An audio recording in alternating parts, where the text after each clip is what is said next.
Hello, and welcome back to another edition of Tech in 10, the Louisiana Tech Bulldogs football show from the Ruston Daily Leader. I'm sports editor Matt Belinson, coming to you a couple of days before Louisiana Tech's 2024 season opener against Nicholls State at Joe Ice Stadium. Just wanted to give my official season predictions video. I did this last year before the 2023 season. I was pretty off base on that one. Projected the Bulldogs to go 7-5, and another 3-9 season came for the Bulldogs in Sunny Cumby. And so, for Louisiana Tech, this is obviously a year that I think a lot of the fan base, just from interacting with people and just kind of reading how people feel about this season, there definitely is a lot of skepticism, and I think rightfully so. I mean, three straight 3-9 seasons. I think it's hard until you get on the field to really sell a fan base that success is coming and that success is here and can be won with the current infrastructure. That being said, I've definitely been impressed with some things in fall camp, and also concerned with some things as we'll get into. I think number one, I think the idea that this offense is going to have a lot of turnover, it's 100% believable, just given the quarterback, the wide receivers, the running backs, the offensive line that has just been shuffled since last year. It's going to be a learning curve. I have no doubt in my mind. And frankly, Sonny Cumbie and this offensive personnel have admitted as much. I mean, when you lose Smoke Harris, Cyrus Allen on the outside, when you lose Tyrese Shelton and some of the running backs that kind of stabilized that room last year for you as you kind of battled some injuries, when you lose your two starting, your left and right tackles to the transfer portal, your starting center graduates, and obviously, again, at quarterback, you have Jack Turner, who, to his credit, came in and played okay last year, in place of Hank Bachmeier at times, but other than that, it's just still kind of an unknown commodity at this point. And so I think offensively, from what I've seen in fall camp, there definitely are some concerns in terms of who's going to be that dominant playmaker, who's going to be the go-to guy on this team when they need a big third down conversion, who's going to be the guy that Jack Turner can rely on to make a big play. I think that remains to be seen so far in fall camp. At least in my opinion, I have not seen a wide receiver truly, step up game after game, scrimmage after scrimmage, practice after practice, to a point where you can just say that's a guy that we can rely on. I think so far the running backs have definitely been the most explosive, just group offensively. When you talk about the return of Marquise Crosby, he nearly rushed for 1,000 yards last year. Talk about obviously Denario Davenport coming in from Texas State. He's a high-profile transfer that I think is going to get a lot of run. Talk about Fred Robertson. Again, a freshman from Warren Easton. He's gotten some action. Amari Wiggins. He's a junior college transfer that I think is also going to get some opportunities as well. And so again, I think offensively there are some pieces that you're maybe intrigued by, but I think especially for this opener against Nicholls, I think we're at a point where it's pretty much just a shrug emoji. I mean, we truly don't know. And I think Tech has frankly admitted as much of we don't know who the receivers, the top flight receivers on this team are going to be. Running back wise, we like that room, but I think health is definitely the biggest question. And then obviously again, offensive line, a lot of pieces are shuffling in. Tech had its official, I guess, last preseason practice, a fall camp on Saturday, and even still, I mean, I was out there and the offensive line is still being shuffled around in terms of who guys are playing at tackles, center. There's some guys moving around at guard. So, there really is nothing set in stone except that Jack Turner will be starting at quarterback this coming Saturday against Nicholls. Other than that, it's kind of a waiting game to see who kind of steps up around him. Defensively, I really like what they've done with Jeremiah Johnson, bringing him as a new defensive coordinator to replace Scott Power. They definitely can't be worse. They definitely were probably a bottom 5 defensive unit over the last 2 years. When you talk about just giving up a lot of rushing yards, not a lot of sack production, it's just not been good. And so I think if you're Jeremiah Johnson, the theme throughout fall camp has definitely been just belief in each other, belief that they can win, belief that they can improve. There definitely are some pieces on this defense that I'm intrigued by, which we'll get into later in terms of some breakout players to watch this year. I think overall, returning wise, I think we talk about a guy like Zach Zymos, Cedric Woods, obviously Michael Richard coming off his all-conference season last year. There definitely are, so again, kind of like the offense, there are some pieces that you can kind of build around, and I think can maybe go into the season saying, okay, on paper, these are going to be kind of our leaders. I think until you actually get out there on the field and you see who can produce for you in this new look defense, because obviously there's going to be a lot of talking about how, oh, this feels so great, this defense definitely fits what we want to do. But I think until you go out there against Nichols, I think it's kind of tough to see how much that belief and that offseason buy-in and that just the change of structure, frankly, matters. And so I'm really curious to see kind of how this team looks this Saturday against Nichols. Again, offensively, I think the questions that we all had coming in to fall camp, maybe some of them were answered a little bit, but for the most part, I think it's still kind of a waiting game. Defensively, they looked good. They've definitely taken the ball away at a high clip, and so again, it's kind of hard to tell of are they facing against an offense that just is lacking experience, or are they truly back to a level where they can be one of the top units in this conference? So that remains to be seen. As far as what you're obviously here for, I'm going to give my official predictions, but I just kind of wanted to give a little bit of groundwork as to what Louisiana Tech is working with before the season begins here in a couple days. And yeah, I'm going to start off with my official season prediction. You look at this schedule on paper, it's one of the easiest schedules in the country. I mean, you don't have to play Liberty. Obviously, last year's Conference USA champion, undefeated in league play. They just tore through the league. Just one of the better offenses, and not only the group of five, but frankly the country when you talk about the passing and the rushing game that they presented. So the schedule gods definitely favored you when they did not put Liberty on your schedule. That being said, there are definitely some tests on this schedule that I think are going to give Louisiana Tech some challenges. And I think there are definitely opportunities where if this team is as improved as it thinks that it is, this team can improve, in terms of the win-loss margin. It can get out of that 3-9, kind of slump that they found themselves in. I'm just going to kind of go through it, what I see at least happening in my mind. I have the Bulldogs taking this season opening win over Nichols on Saturday. I will point out, though, just for fans that on paper, it's an FCS team.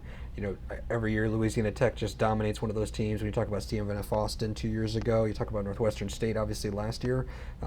I will point out, just for the record, if people want this context, obviously Nichols won the Southland Conference, last year, and they're picked to win the Southland again this year. They obviously made the FCS playoffs last year. So I would say in terms of FCS school, this is definitely not on the level of FCS that Louisiana Tech has played the last couple years. So again, I expect Louisiana Tech to win the game, but I also wouldn't expect it to be necessarily the pushover and just kind of the easy, where you see starters pulled kind of midway through the third quarter, even before that. I definitely would not expect it to be that big of a blowout, but again, if you're Louisiana Tech, you come out and put the foot down. Obviously there's nothing stopping them from blowing out Nichols in this first game. So I do have Nichols taking the L against Louisiana Tech, and then the Bulldogs have a little bit of a break, and then they're going to go on the road to NC State. I got the Bulldogs dropping that one. NC State's a preseason top 25 team, ACC contender. And then this right here, this two-game stretch, I think is where Louisiana Tech season can go from intriguing to potentially disastrous. When you talk about you come back on the road versus Tulsa the week after the NC State game, and then you go on the road to FIU before your bye week. I think if you're Louisiana Tech, I think if you can take both of those games and you go into your bye week 3-1, I think you can realistically sell to not only your fans but your players. We're realistically playing for something, whether that be a bowl game or if they truly feel like they're in the mix for a Conference USA title race. Again, I'm going to slow your roll there, I know, Matt, but I think if you go into your bye 3-1 and you take care of business against the teams that you're supposed to, we talk about Nichols, Tulsa, and FIU, I think you got to be feeling pretty good. That being said, I do have Tech winning against Tulsa in that second home game. At least as of right now, I have FIU as a loss. I mean, obviously that series has been a toss-up here the last 2 years. Obviously, Louisiana Tech opened the 2023 season with a home win over FIU, but then the year prior, obviously had a tough, close loss to them on the road down at FIU. And so I think, again, I have it written down as a loss right now, but as I'll get into later, I think there definitely are some toss-up games where if Louisiana Tech is at a point where it feels like and it's playing like an improved team, then that FIU game can definitely become a win, because like I mentioned, you obviously were able to take them down last year.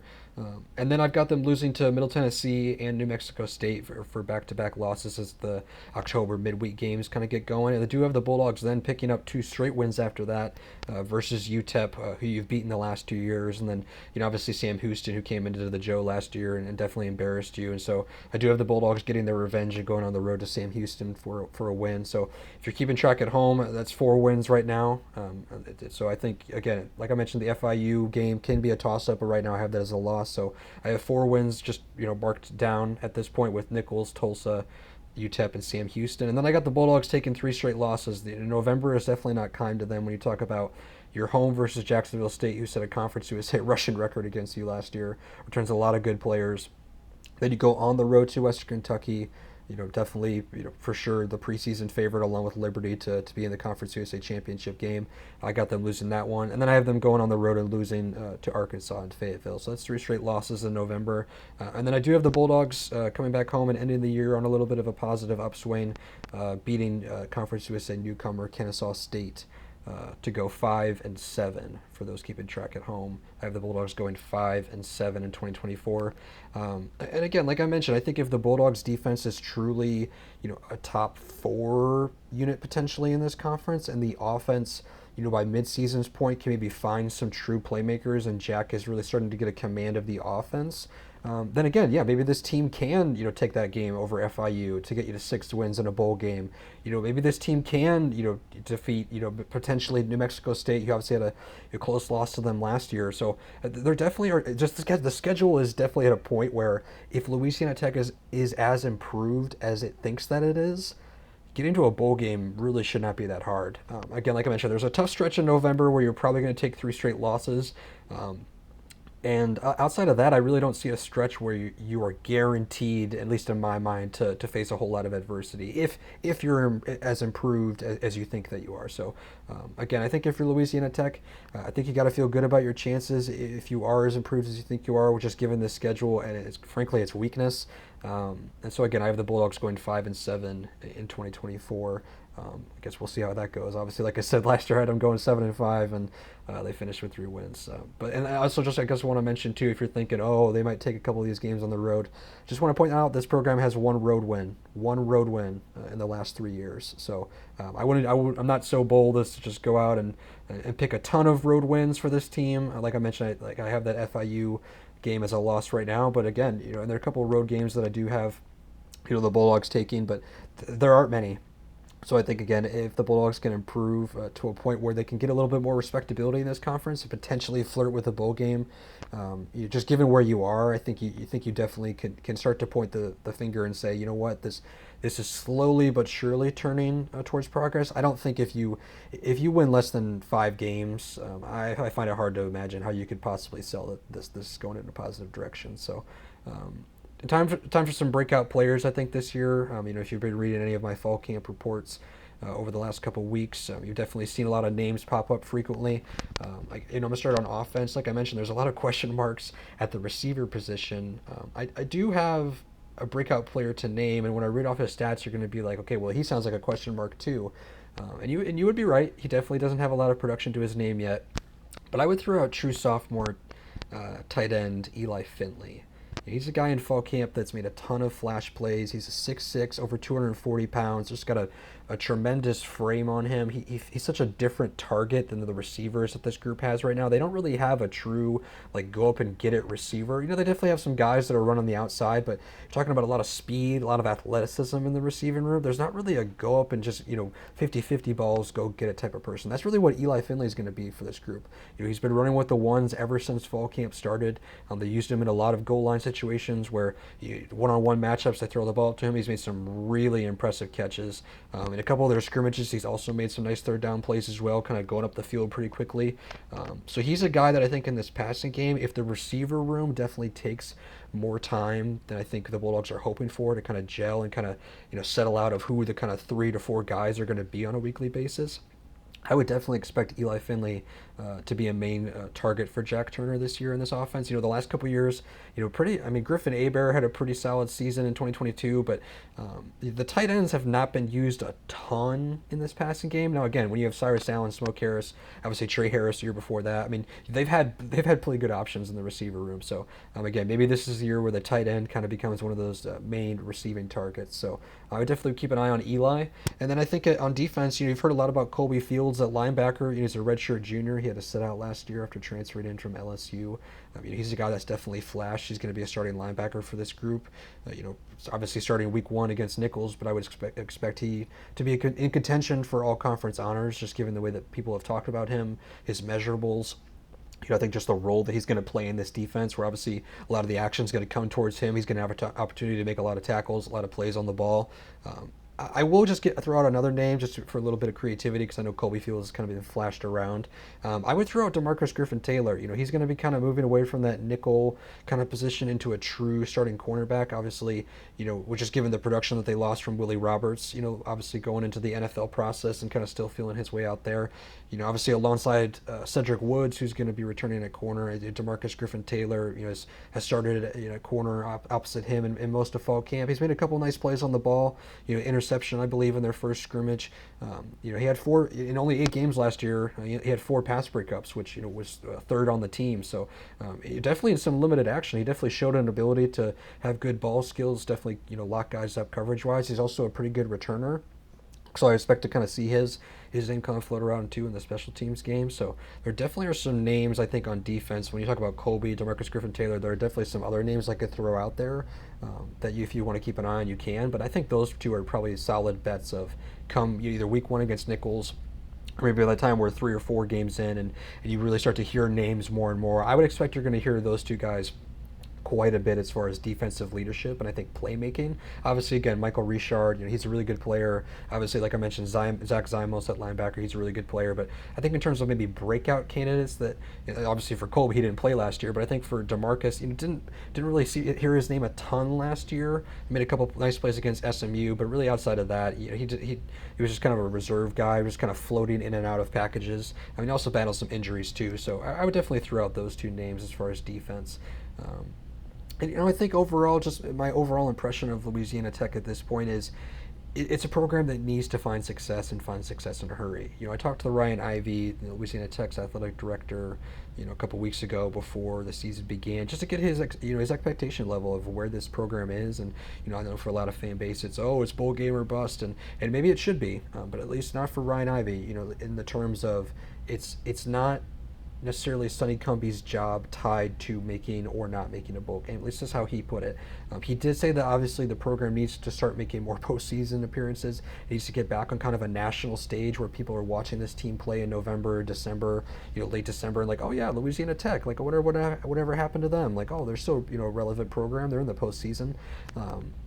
But it was never made clear to me that if Louisiana Tech does not make a bowl game, then Sonny Cumbie is fired. The kind of the black and white type of terms that I think a lot of people would like to think that this season is. They definitely need to win. There's no question.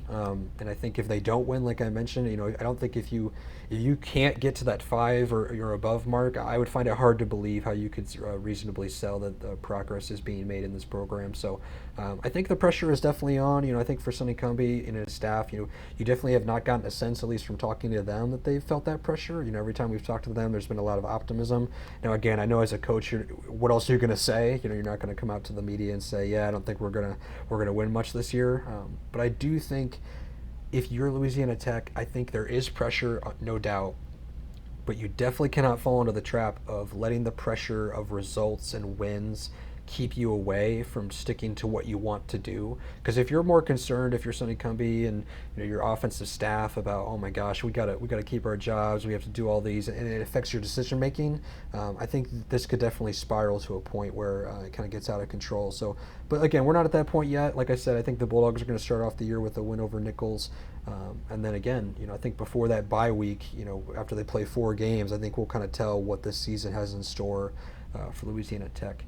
Went a little bit longer than usual on this one, but obviously it's been a while since I've talked, and there's a lot to get into, a lot of predictions to be made, a lot of hot takes to throw out there. So just wanted to get my official record prediction on the record here. So yeah, it's officially 5-7. That's what I have for the Bulldogs this year.